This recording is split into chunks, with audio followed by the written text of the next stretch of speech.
When I was in grade 9, I went to a high school that shared its building with another high school.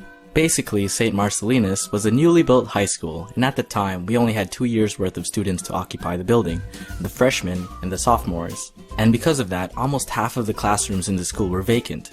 This allowed another school, St. Joan of Arc, to use those available spaces until their school was built.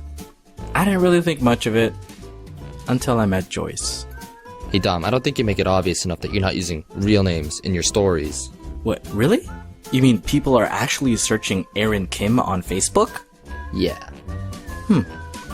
Anyway, my first period was French, and the classroom happened to be at the border of which my school and St. Joan of Arc were separated. One day, as I was waiting in front of my classroom for the teacher to come and open the door for us, I happened to catch a glimpse of a cute girl from the other school, who was also waiting for her teacher. Dom, it seems like you get into a lot of shit when you notice a cute girl. Is this gonna be one of those stories? Shh, just sit down. Let me tell the story. So this continued nearly every day. I'd get to my class early just so I could get a chance to look at the cute girl before she entered her class, like the creep I am. I think I did it often enough where she eventually recognized me because one day I came across her Asian Avenue website. If you don't know what that questionably exclusive website was, it was basically a MySpace, but you guessed it, for Asians. So I found her page, recognized from the pictures that she was the same girl. 13-year-old me said, "What the heck, I'll leave a message." I said, "Hey, you look familiar. Do you go to St. Joan of Arc?" She said, Yeah. You go to St. Marcellinus, right? "I've been noticed." And that was the start of a new friendship. We started meeting up before our first classes, and although they were short, I cherished it.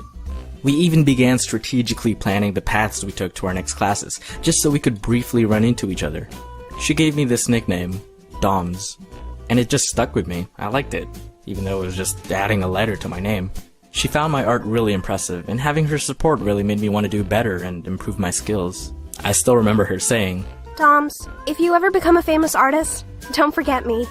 Eventually, we found ourselves talking every day, whether it was at school or online. I didn't have a phone, believe it or not, little 6-year-old with an iPad. I really liked her, but was it worth the risk of spilling my feelings and possibly making the friendship awkward? Yes. I mean, I was happy where we were. We shared personal secrets with each other. She came to me whenever she had problems. I came to her with mine. Intimacy was probably the only thing separating us from being a couple. I became acquainted with one of her close friends, and even she thought I should ask her out. But I've never done that before. I've never had a girlfriend at that point, and everything before that was merely a series of crushes on girls that I never had a chance with.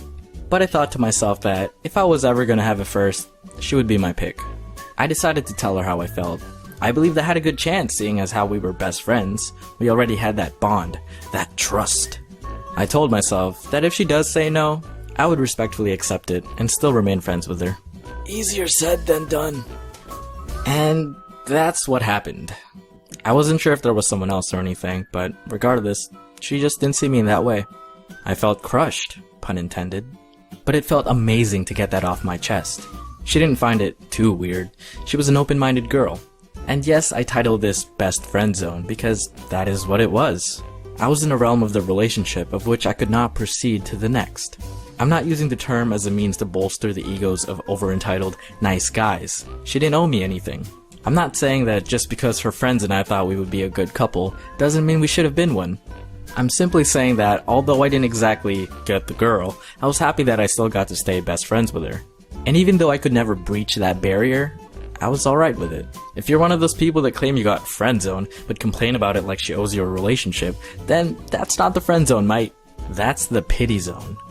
Politely accept the rejection and move on. Anyway, I obviously didn't get over her right away.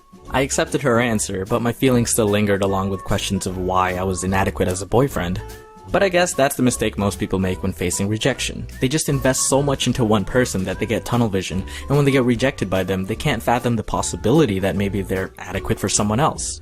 I came to realize that, and soon enough, Joyce and I were back to our usual friendship.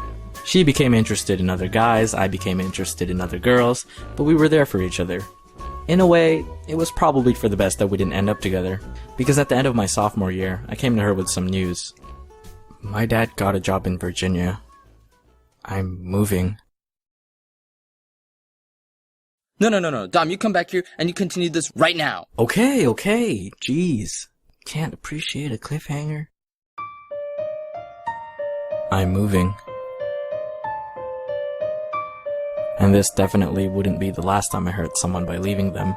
We've been best friends for 2 years, and it wasn't easy for us to say goodbye. I had no idea how long I'd be in Virginia. I couldn't promise her I'd be back, but I definitely visited from time to time. We still kept in touch online, but she wanted to keep her updates special, so she preferred to write letters.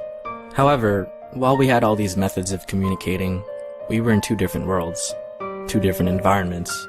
I made new friends, and when her school finally moved to their new building, she found new ones as well. We started talking less, eventually drifted apart. Not as total strangers, we would still be what you consider friends, but not like before. And that happens. We can't always find someone or something to blame for it. As long as you enjoy the experience, then it was definitely worthwhile. And even if you didn't, it would at least make a good story.